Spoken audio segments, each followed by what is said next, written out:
Huzzah! It's your boy Bozo6, and after many technical difficulties and these coasters, I am here with my guy, the Diamond, Dave McVeigh. We are going to be talking about our New England Free Jacks in the return match against the Los Angeles Dickheads. I believe their first trip to Fort Quincy. Dave, how the hell are you? I'm doing fantastic. Chris, how you doing? I'm doing terrible. The technical difficulties were absolutely awful. I told you I was having technical difficulties before the match. Phil's tediously loaded settings to go live. He literally makes it so I can click a button, but somehow I had to reload the page and I lost all that. So I had to type in the description. I didn't know where to go live. Couldn't go live on Twitch. Couldn't go live on X. It was killing me. Had to go back, retype different titles. But nonetheless, here we are to talk about the Storm Week match, right? We saw it once the schedule came out. 4-day turnaround. The New England Free Jacks, if you remember correctly, just played on Friday. Match ended in the evening. So now you have Saturday all day, Sunday all day, and now today. So really just 3 days, quote unquote, off. And then Tuesday on that fourth day, also at 7 p.m. is match day. So whatever 24 times 4, what is that? 96, basically 96 hours between kickoffs. Pretty crazy turnaround, Dave. Pretty crazy. Yeah, it's it's a lot. Obviously a lot of rotation in the squads to get fresh players available. We'll be seeing some interesting faces, some first-time faces, some returns from injury, and mixed in there some very reliable players who have been, playing a lot of minutes all season. So the roster definitely looks interesting. We'll talk about that in a minute. LA rotated their roster very heavily as well. People, I think, reacted with a lot of surprise at the level of rotation in the roster for this game, thinking that we would see it more, that it made more sense to rotate a lot of players against Anthem. And I think that they're right if it were just down to which team do you want to rotate against. But that's not the only piece of the puzzle here. The other piece is how it fits into our schedule. And this is the match that's on a weird day. That's why I think all the teams will rotate more for these midweek matches than they will for the matches around them, regardless of who they're playing, because these professional athletes and coaches and strength and conditioning guys and medical teams, they're creatures of habit, right? They figured out what works to keep guys healthy, what kind of recovery routines we need to use, what the workload needs to be like in practice in between those matches. People have been paying attention to this professionally for a long time. They've gotten pretty good at it. And these Storm Week matches on a Tuesday night really throw a wrench into those routines.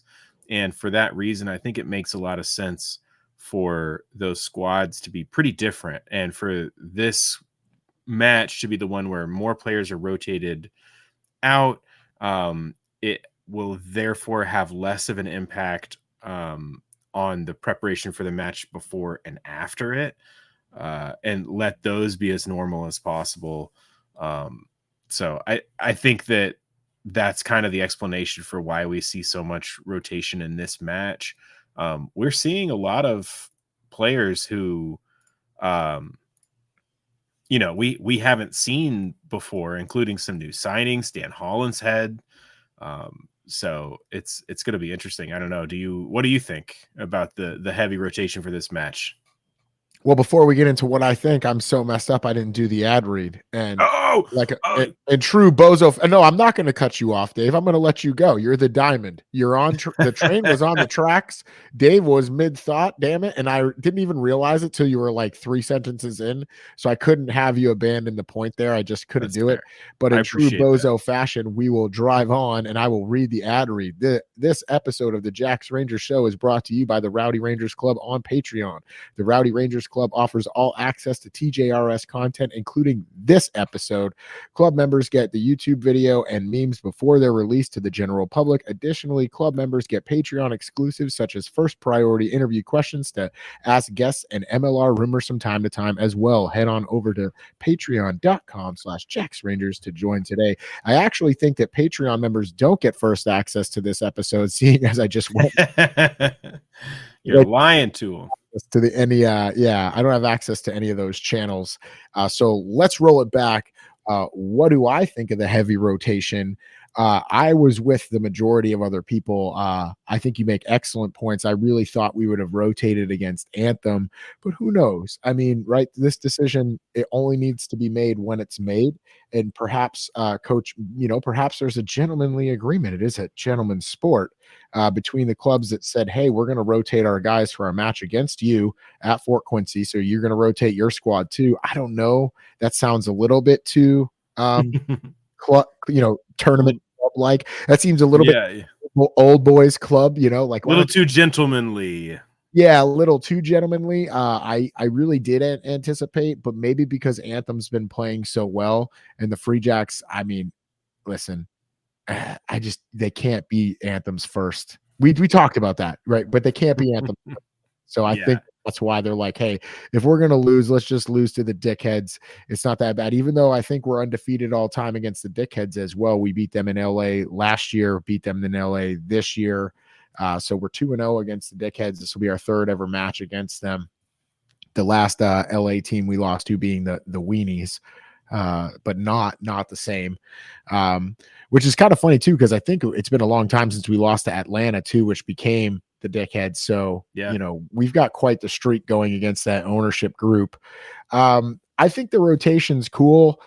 We still have a lot of familiar faces. I think it really showcases the New England Free Jacks depth on the squad, like unbelievable. I wouldn't be surprised to not see it. Like, Jed Melvin's on the bench. I wouldn't be surprised if he doesn't play. Yeah. You know what I mean? Like if they just leave guys in, especially if we're heavily winning the match or something to that effect, and guys are healthy and feeling good, just to get those guys 80 minutes because I'm going to butcher his name. The guy from St. Mary's College. Kaipono Kayoshi. Kaipono Kayoshi. Yes. So, especially a guy like that, he might not ever really see the field again with the way our back row is so stacked. And so, why not let him rip 80 minutes? Why not? Yeah. So I think the most interesting selection choice or the weirdest thing for me was Oscar Lennon on the wing. On the wing. Yeah. Thought that was an interesting choice because he is not a tall man. Not that you have to be tall. Mitch Wilson, is proof that short stature can, but at the same time, the bigger you are out there, the better. You know what I mean? Paul Balacana being beefy, you know what I'm saying? Some of the bigger wings in memory do well, like a George North, a Jonah Lamu, those types of guys. When they're big and they're fast, it just makes it even more tough, right? And then I thought it was really cool because we picked up Dan Hollinshead from the Dickheads. And so his first match in a Free Jacks kit will be against his old club, the Chodes. So pretty... I don't know. It should be a pretty exciting match. I wish I could get down there for a Tuesday night match. I'm still thinking about it. I'm still thinking about asking. I just don't think it's going to happen just because it's, traffic from Boston. If you're from New Hampshire or Maine, you'll know that traffic that time of day is going the other way for the most part. So it is going north, but except for in the south of the city, because then you got people coming from the north of the city going to south. Yeah, exactly. So once you get inside 128, it'll be traffic on 93 there. Yeah, it's tough. Well, I hope you make it down. Cool. There's a rumor that my good friend Wes will be making his first appearance of the season at this match. So really looking forward to that. He said he should be. You better be careful how much he's yelling in the stands. They removed someone the other week, so not good. I don't think he's going to be yelling any of the kinds of stuff that guy was yelling. I think there was fair. I think a certain brewer and patriot from Boston may have contributed to that. May have been a couple dozen Sam Adams that. Speaking of Sam Adams, not a sponsor. Not a sponsor. Yeah, not a sponsor. They got that man drunk and he yelled too much. Yeah, it's gonna be fun. The rosters are weird, so we don't usually have rosters for the preview episodes because we do them, so far ahead of time. But we do this. Wild. I'm not gonna Yeah. go through like everybody, but just kind of top to bottom, starting with the front rows. We're gonna see Kyle Steves make not his debut. He's played some before. He played down in Charlotte this past just a few days ago, but off the bench, clearly made a good impression. I've been pretty impressed with his scrummaging and his work rate. I think he's a pretty excellent front rower. So excited to see him get a start and curious to see how deep he can make it into the game. Second row is pretty normal. Kyle Bailey, Connor Keys. The back row has seen a lot of change. Ethan Fryer is back from injury. So we will hopefully get to see some of that trademark intercept and score breakaways that have made him so famous around these parts. Kayoshi's getting some representation out there. He is really hyped. I know he has not had much time on the field, so fans haven't really seen him, and he's probably kind of faded from memory since we did the preview and draft episodes. That kind of seems like forever ago. But he was the captain of that St. Mary's team that went undefeated last year and won the national championship. He's a legit guy. And so I'm really excited to see how he looks at the MLR level. And if he's one of the rare, but not unheard of guys who can season one out of college, just hit that level and just absolutely hang. He certainly seems like he may be. But we'll see how things look tomorrow. Me and Conradi gets an opportunity to captain after taking some rest. So that will be good to see him out there smashing folks. JP returning at 9, Dan Holland's head at 10. Dan is 30 years old. He played at Bay of Plenty and Highlanders. He played in the Pro D2. He's definitely kind of a journeyman. He's been all over, played for New York and LA and MLR. Look for good kicking. He's always been an excellent kicking 10, just kicking for position and placing kicks pretty smartly to put his team in a good position. Anybody who's a friend of Joe Johnston is a friend of mine, and they are club rugby teammates from back in New Zealand. And I think that's pretty cool. Speaking of Dave coming with the facts out here. Yeah. You like that? Speaking of club rugby, I'm going to skip ahead to the bench for LA for a second. They have a guy who a couple players who are coming up from Belmont Shore, the premier rugby club in LA, like club rugby, like comparable would be the Mystic River Club here in Boston. And it is always cool when those club rugby guys get a chance at the highest level, the professional level. So look forward to that when we get to LA in a second. But we can't skip talking about the centers. You talked about depth when we were talking about Anthem as one of the reasons that you didn't think that they were really going to be able to pull something off this season. And you're right. Depth is critically important. And it is wild that we have so much depth that we have a back line that does not have LaRue Milan, does not have Wayne Vanderbank, does not have Ben Lesage in the centers. And I'm still really excited because Isaac Olson and Jack Reeves are electric. And I am really, really stoked to see what they can do as a 12-13 pairing. I think they both are very busy and aggressive players who are just always on the prowl. And I think they could combine really well. I'm always impressed by Isaac Olson. I think he has quietly been just kind of rising in the ranks of the Free Jacks backs. It's just in terms of like power rankings, like every time he comes out, he really seems to make a pretty good impact on both sides of the ball. So that should be interesting and really exciting to watch. Over on the LA side, they currently have 5 injured props. 4 of those 5 are season enders. One of them is like a 5-week injury, or 8-week injury. So you would think that their front row is going to suck, and you would maybe forgive a certain diamond brained analyst for going, oh cool, their front row is just going to suck, I'm just going to move on to somebody else. And I'm glad I went back and looked. I was like, I should actually make sure that I know what I'm talking about, because they may be down 5 props, but the guys they've got starting are pretty solid. Alessandro Heaney is a U.S. qualified player. He was part of the Ireland U20s camp. He's a younger guy. And over on the tight head side, Maliu Nuiafe is a New Zealand under 20s player, Moana Pacifica camp, larger camp guy, trained with them, but hasn't played for them. So solid, a couple young, more development sided props.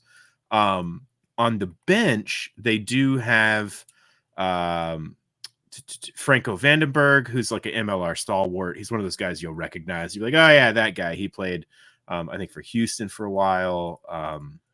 But he's one of those, 60 cap props, at this point. 60 appearances, yeah. 60 appearances. I had to throw that one in there for you. Yeah. So, but the other backup prop is the guy I'm all excited about. Justice Tavai is a local school teacher and a prop for Belmont Shore, who, because of this injury crisis that LA has been, suffering from, was signed to a MLR contract this week and is playing for LA. He's flying out to Boston, today Let's to go. play in the rugby match tomorrow.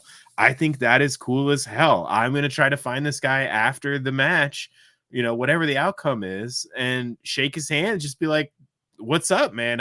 How'd it go? What do you, I'm gonna how need a you feeling substitute right on now? Tuesday.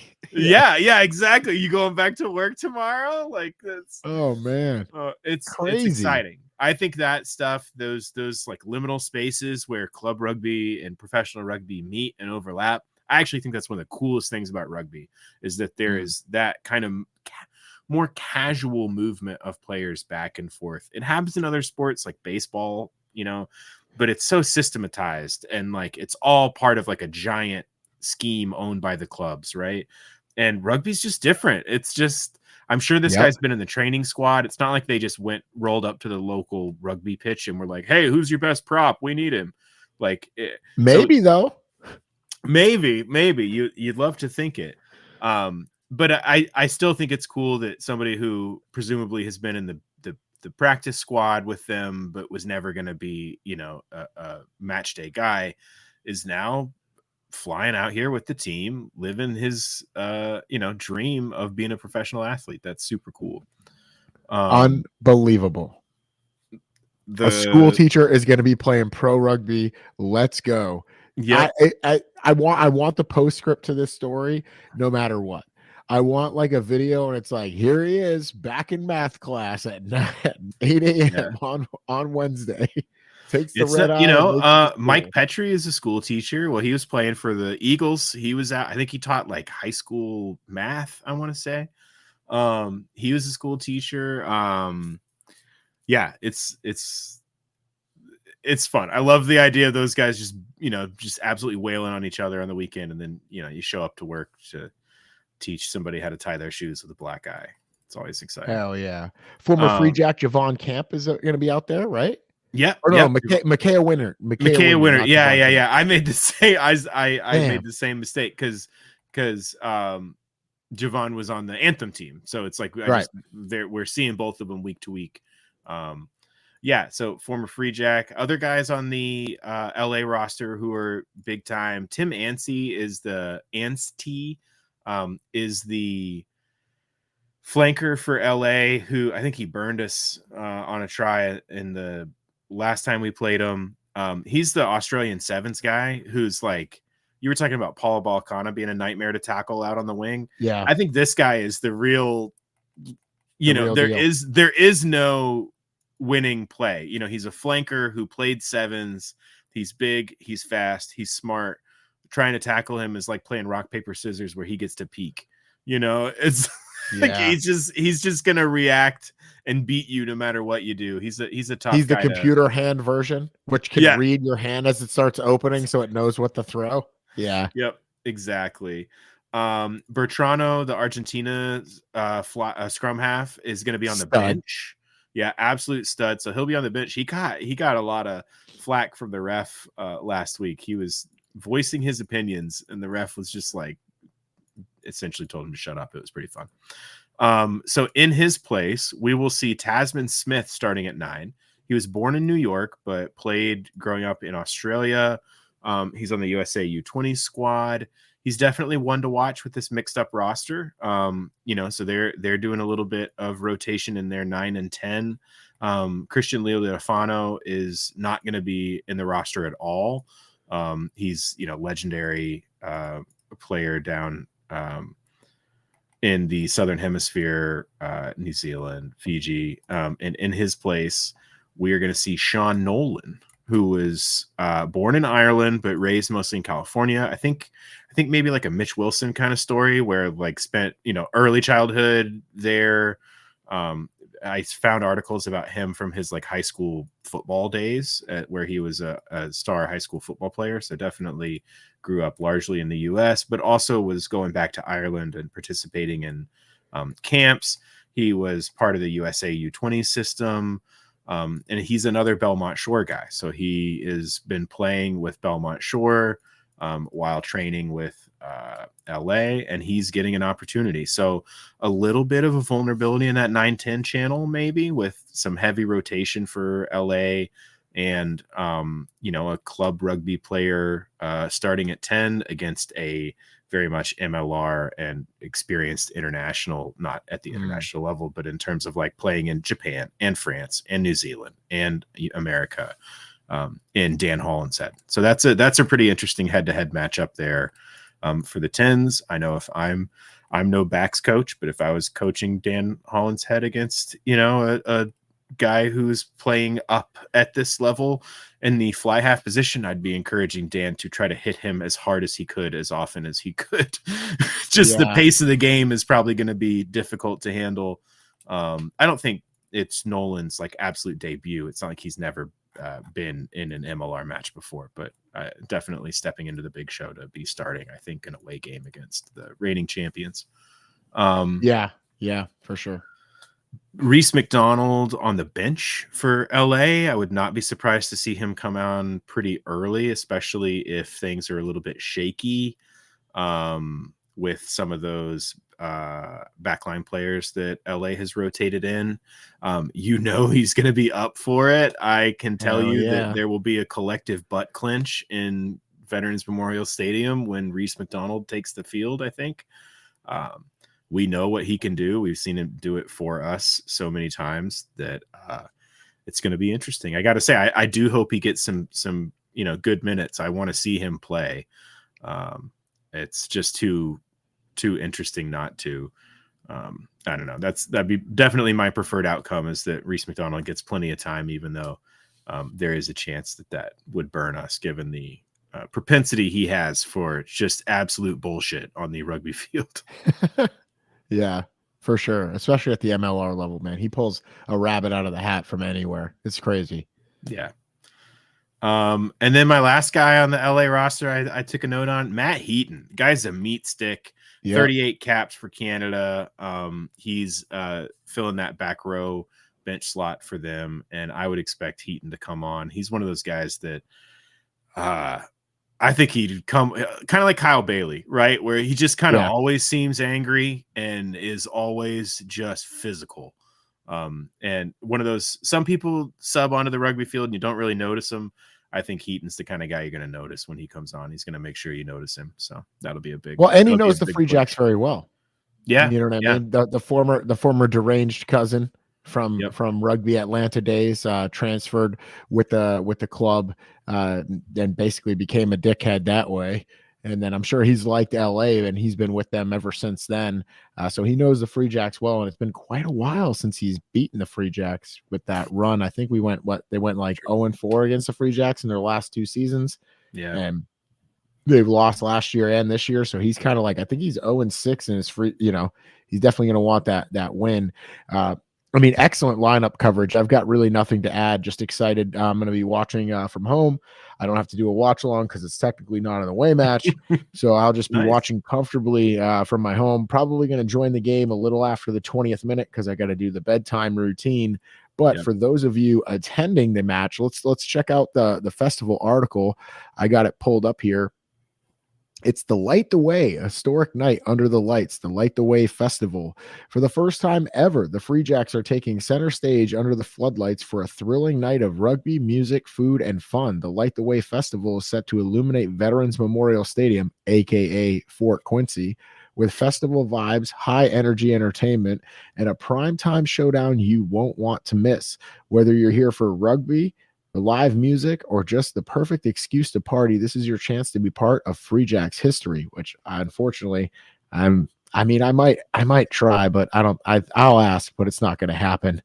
Tell her this is your chance to be a part of Free Jack's history. I'll try to sell it. So round 11, under the bright lights, as the sun sets and the stadium lights take over, the Free Jacks go head to head with RFC Los Angeles, aka the Dickheads.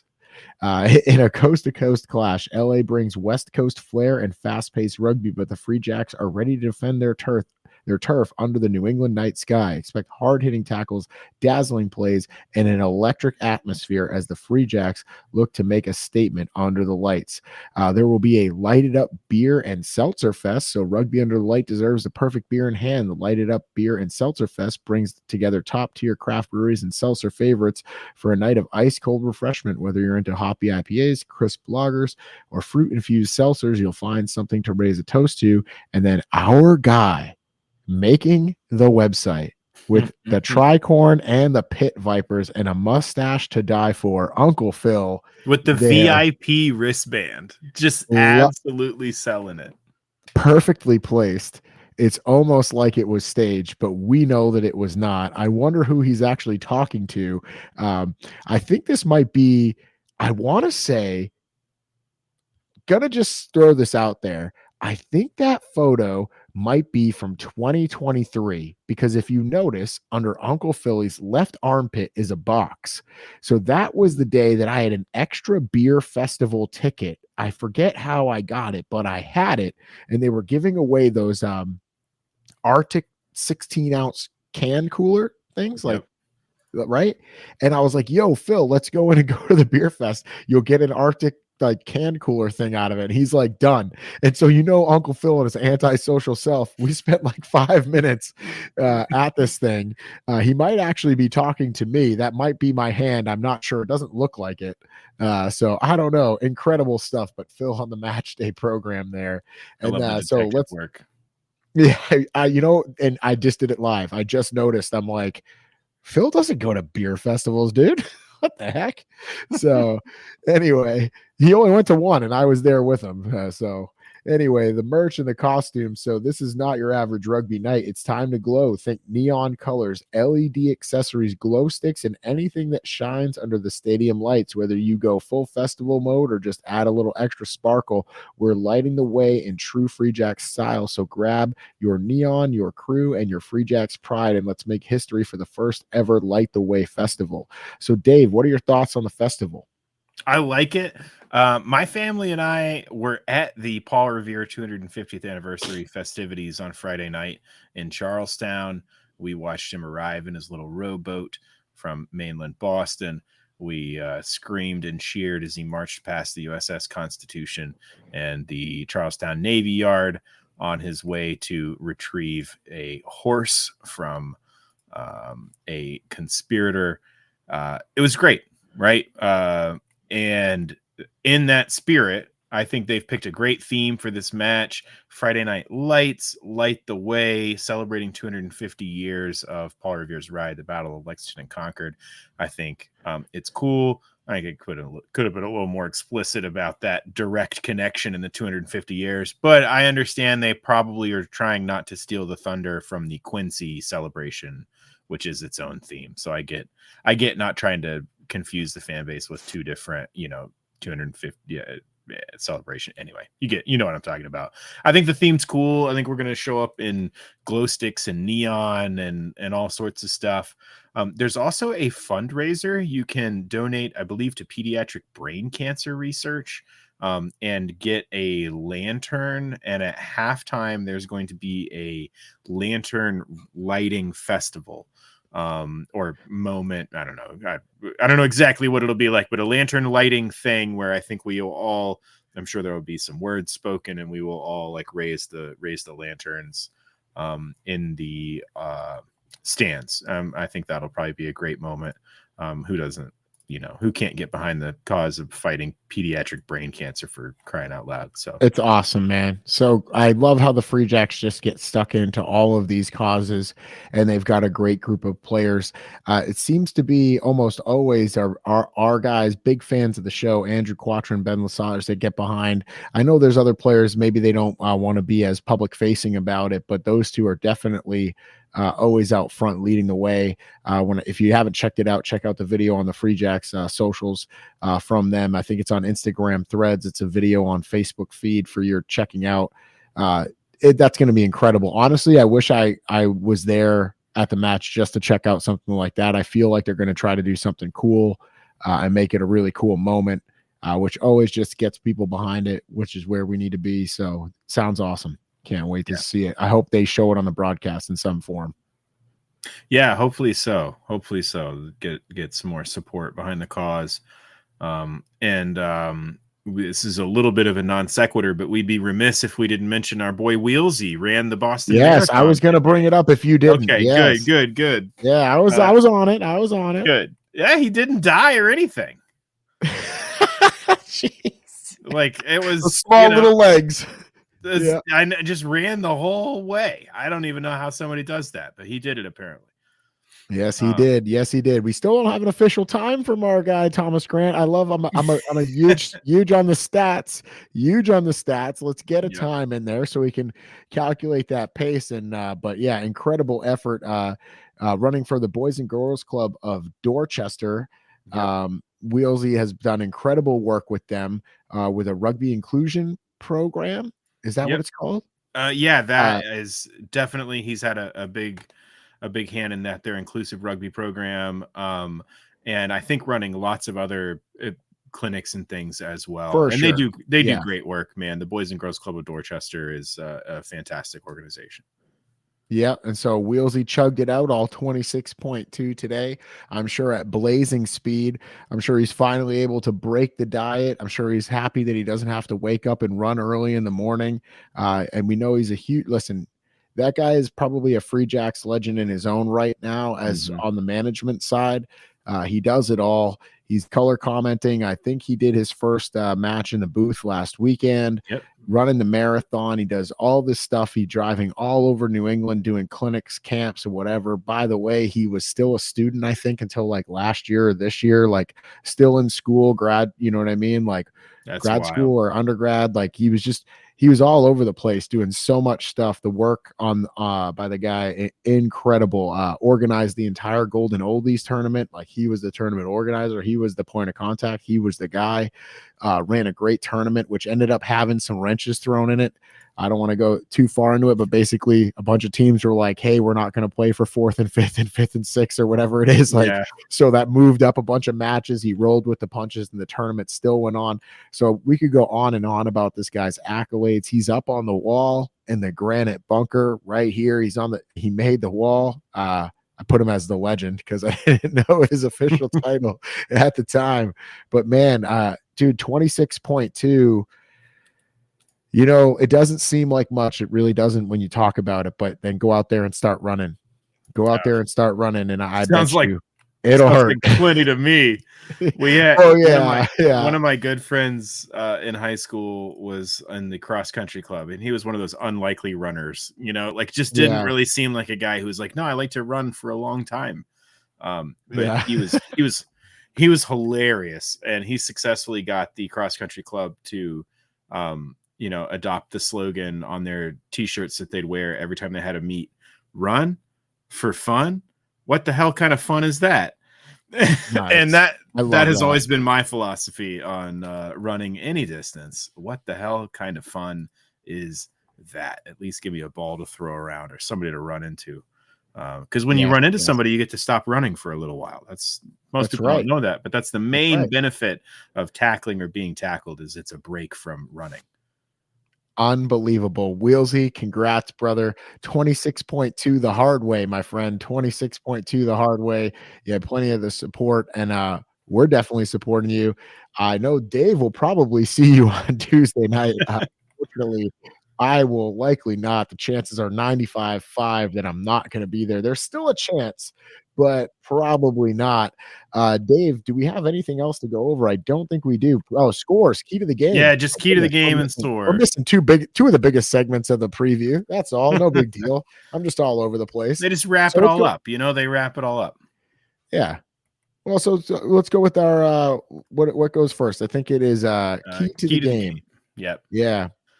You can go first, Dave. I can go first. My key to the game is to deny set piece opportunities. I think that we're going to want to limit LA's opportunities to launch those strike plays.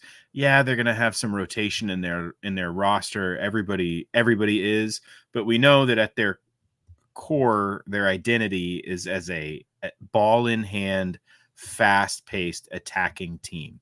And teams like that are really dangerous when they get clean ball and have the entire field to work with, like after scrums and after lineouts. Our lineout has been excellent this season. We haven't really talked about it a lot, but we have had a very secure lineout with a very effective maul.